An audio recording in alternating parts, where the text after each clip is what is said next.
Bonjour à tous et bienvenue dans cette première vidéo du chapitre 2 du cours de calcul formel, dans laquelle on va s'intéresser au coût de la division euclidienne.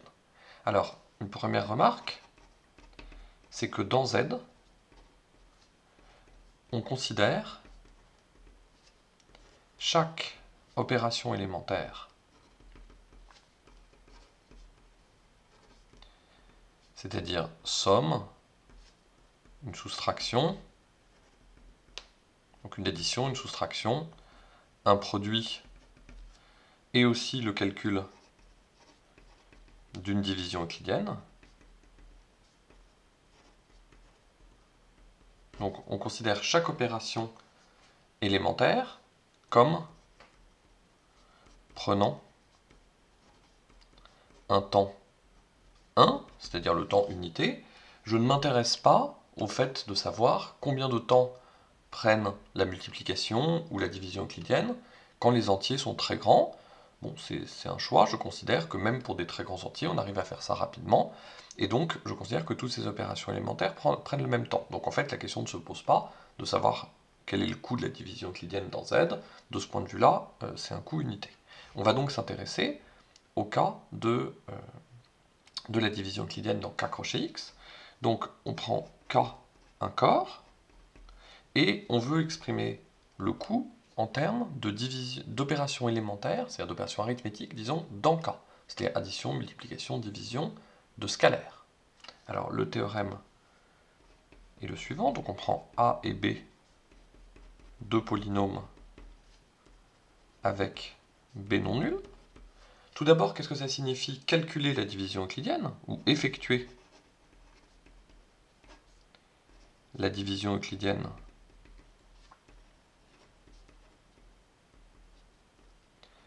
de A par B?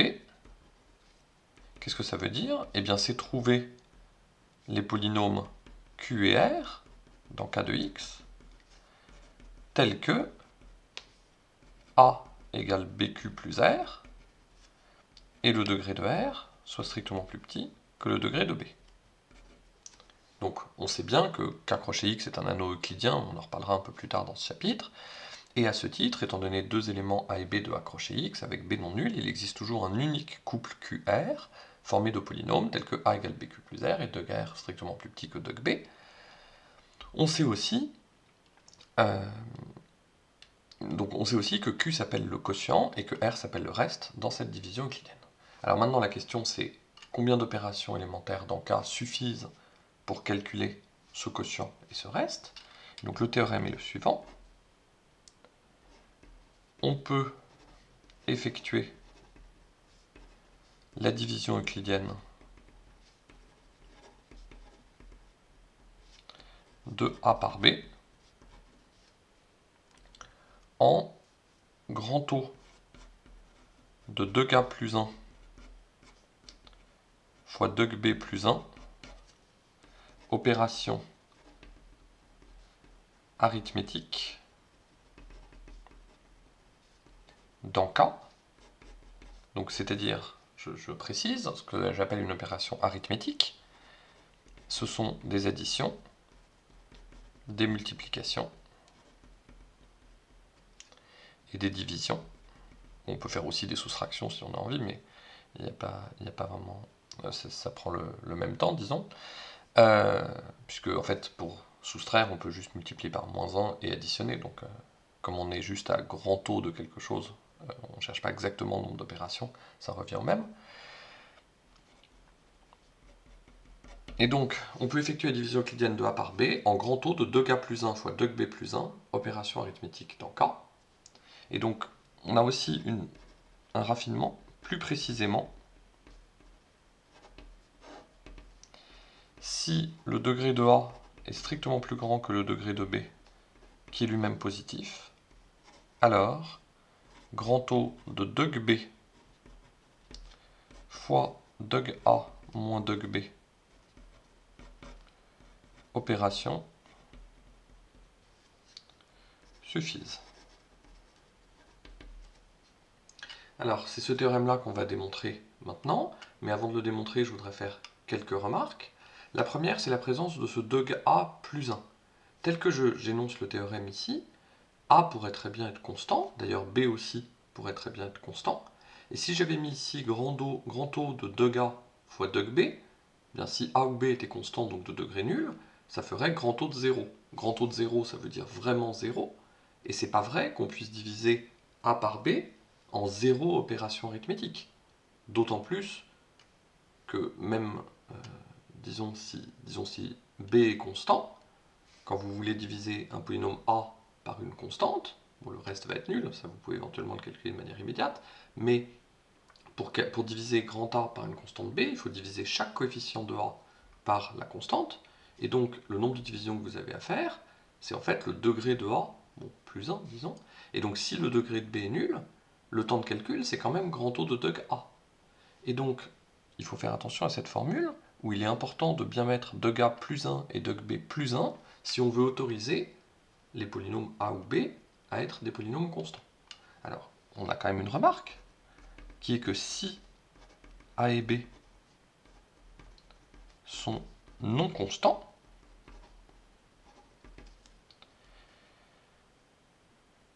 le nombre d'opérations arithmétiques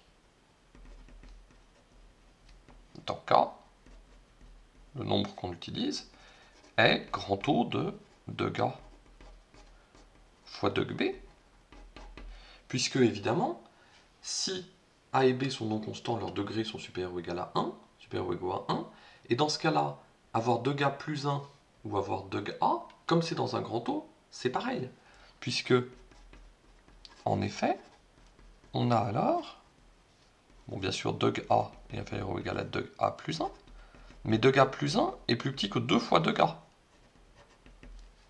puisque 2Ga est supérieur ou égal à 1. Donc en fait, dans un grand O, qu'on mette 2Ga plus 1 ou 2Ga, c'est pareil, ça change juste pour un facteur qui est compris entre 1 et 2, donc qui rentre dans la constante implicite du grand O. Et donc si A et B sont non constants, on peut dire que le coût est en grand O de 2Ga fois 2B.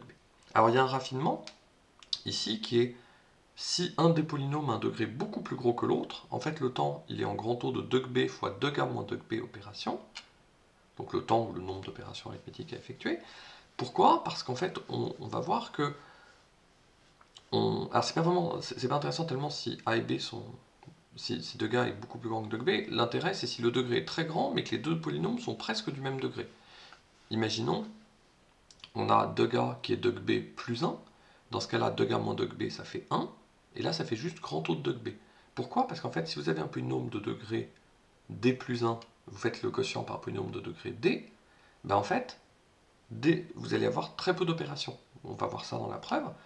La division va se faire très vite, et donc ça va être ce coût-là qui est bien plus faible que 2Ga fois 2B. Dans le cas où 2Ga est juste un tout petit peu plus petit que 2B et où 2B serait très grand. Donc ça c'est un raffinement qui pourra nous servir ensuite dans la suite du chapitre. Donc on va démontrer ce théorème.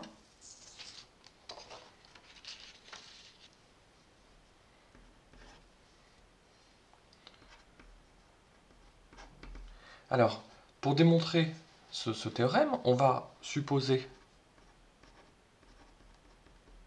que A est strictement plus petit que B, avec petit a qui est le degré de A, et petit b qui est le degré de B. Alors c'est juste pour simplifier, disons si A est strictement plus petit que B, ben en fait, il n'y a rien à faire. Le reste, c'est A et le quotient c'est 0. Et si A et B sont de même degré, c'est en fait beaucoup plus simple et on n'a qu'à... En fait, je pense que la preuve que je vais présenter là marche. Oui, en fait, on peut juste supposer A supérieur ou égal à 2B, ça va marcher pareil. Donc, comment est-ce qu'on fait la division euclidienne? On peut prendre un exemple éventuellement. On va prendre le polynôme A qui sera x cube moins 1 demi de x2 plus 3 demi de x moins 1.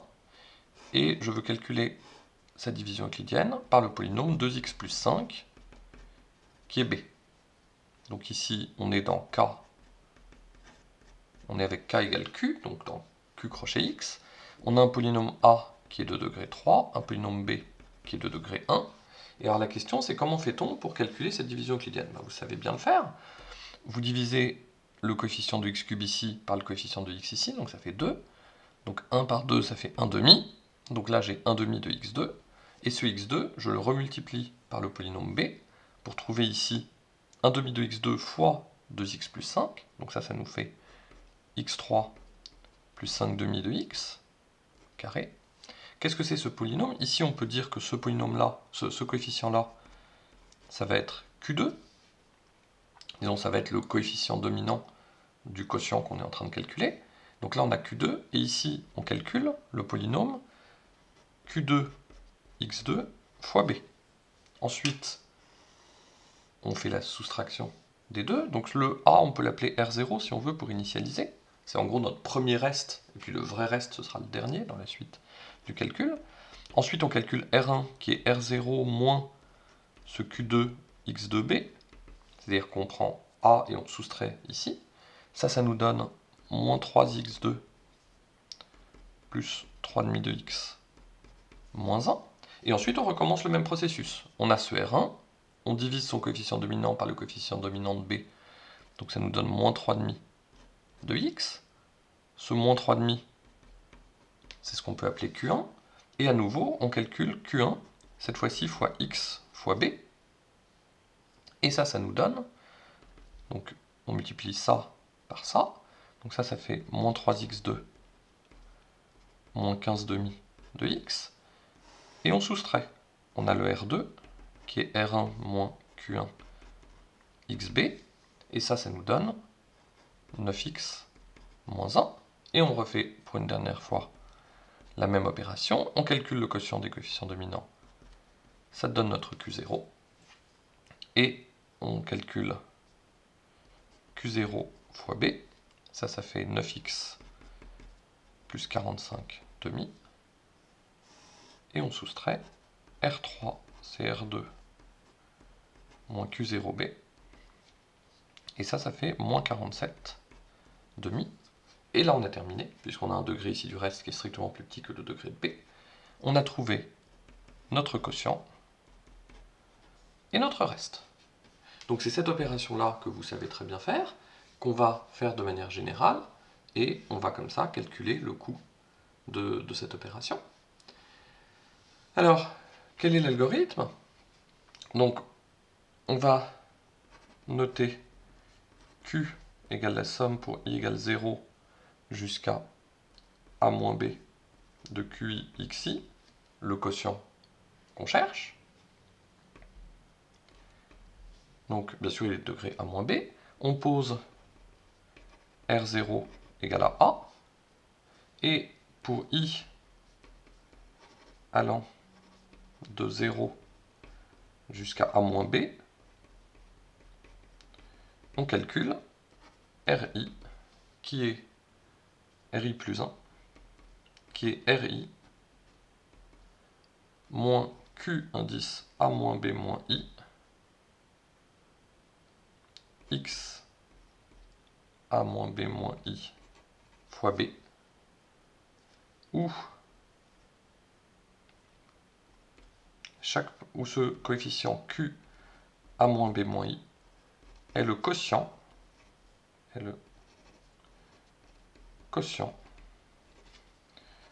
du coefficient de x puissance a moins i dans RI par le coefficient dominant de B. Alors, on calcule ce RI plus 1, donc c'est un calcul récursif. Alors bien sûr, si vous le faites à l'ordinateur, vous n'allez pas être obligé de stocker tous les RI successifs. Vous écrasez la valeur de RI au moment où vous calculez la valeur de RI plus 1, et donc vous avez une seule variable qui stocke au fur et à mesure les polynômes successifs RI. Là, quand on le fait sur une feuille, on ne va pas s'amuser à gommer, mais là, vous n'avez pas besoin, au niveau de la mémoire, vous n'avez pas besoin de stocker tous les polynômes RI successifs. Et donc, à la fin de la boucle, vous avez calculé votre polynôme Q, parce qu'en fait, vous avez calculé tous les polynômes successifs, tous les coefficients successifs Q indice a moins b moins i pour i allant de 0 jusqu'à a moins b, donc on a trouvé Q. Et à la fin, le reste, R, c'est R indice. Alors le dernier, donc ça va être A moins B plus 1. une fois que vous avez fait A moins B plus une étape. Donc par exemple, si A vaut B, en fait, on a R0 qui vaut A, et dans ce cas-là, il y aura une seule étape à faire, le reste, ce sera juste A moins une certaine constante fois B, et donc ça fera R1, et donc là, si A égale B, on trouve bien que le reste, c'est R1. Donc, maintenant, là j'ai juste écrit de manière un peu plus formelle le calcul qu'on a fait ici. Maintenant, la question, c'est de calculer le coût de ce calcul. Donc, le coût de ce calcul. Alors, à chaque étape, donc déjà, on a A moins B plus une étape, puisque I va de 0 à A moins B, donc A moins B plus une étape. À chaque étape,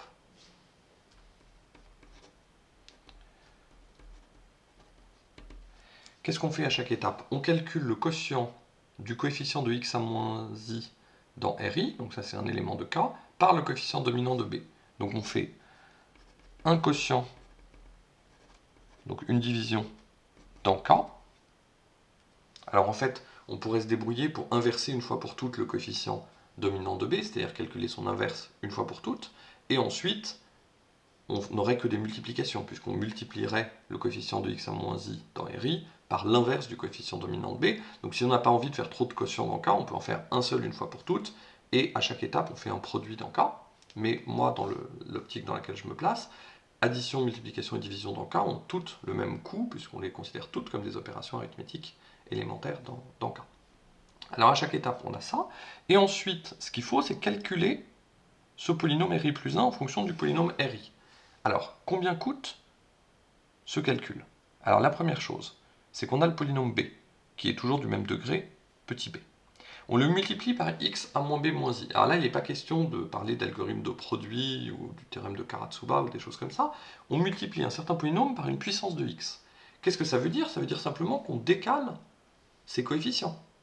Le coefficient de x puissance bêta dans b, quand on multiplie par x puissance a moins b moins i, ça devient le coefficient de x puissance a moins b moins i plus bêta dans le produit. Et donc, il n'y a aucune opération à faire, c'est juste des décalages sur les coefficients. Alors nous, on part du principe, dans les calculs qu'on fait dans ce cours, que ce qu'on compte, c'est uniquement les opérations arithmétiques, c'est-à-dire les additions, les multiplications, les divisions. Et on ne compte pas les opérations informatiques qui peuvent se coder de manière plus ou moins efficace suivant la façon dont on les programme, ça dépend de quel logiciel on utilise, ça dépend de plein de choses. Et donc ça, on ne s'y intéresse pas. Et donc pour moi, décaler des coefficients, c'est un coût qui est absolument nul. C'est-à-dire, je ne dis pas que le coût réel est nul, ce que je dis, c'est que je ne tiens pas compte de ce coût dans le calcul de la complexité. Et donc, multiplier le polynôme b par une puissance de x, c'est juste un décalage, il n'y a aucun calcul à faire, donc ça ne coûte pas d'opération arithmétique dans K. En revanche, je dois multiplier par Q.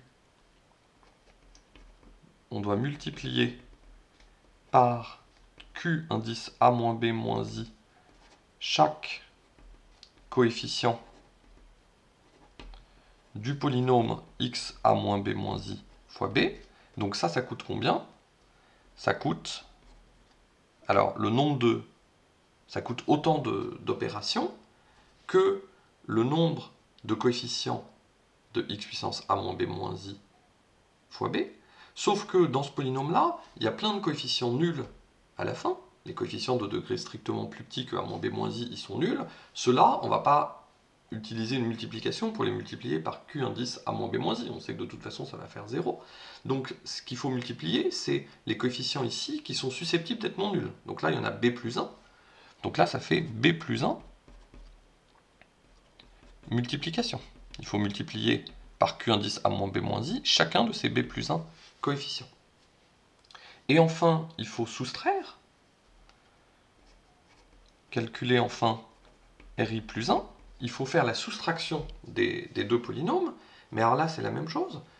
On a un polynôme Ri, et on veut lui soustraire un polynôme qui peut être à un grand degré. Si a moins b moins i est grand, ce polynôme-là, il peut avoir un très grand degré, mais vous voulez soustraire un polynôme dans lequel vous avez au maximum b plus 1 coefficients qui sont non nuls, ou qui sont, disons, susceptibles d'être non nuls. Donc ça coûte simplement b plus 1 soustraction au maximum.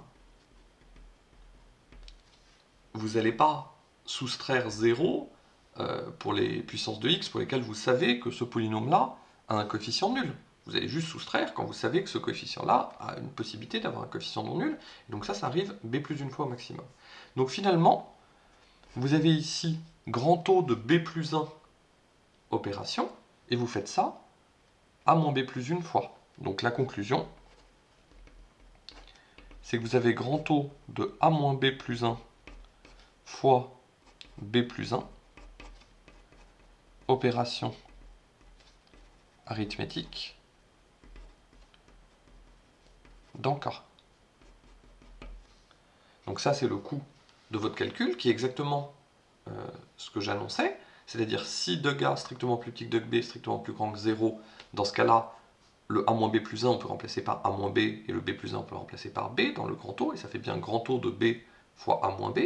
Et sinon, si on n'a pas d'hypothèse, on suppose juste que a est supérieur ou égal à b, comme je l'ai fait ici, et bien dans ce cas-là, on peut dire que c'est majoré par un grand O de a plus 1 fois b plus 1, et donc ça fait bien grand O de 2k plus 1 fois 2b plus 1, en toute généralité, avec la remarque que ça faisait grand O de 2k fois 2b quand les polynômes sont non constants.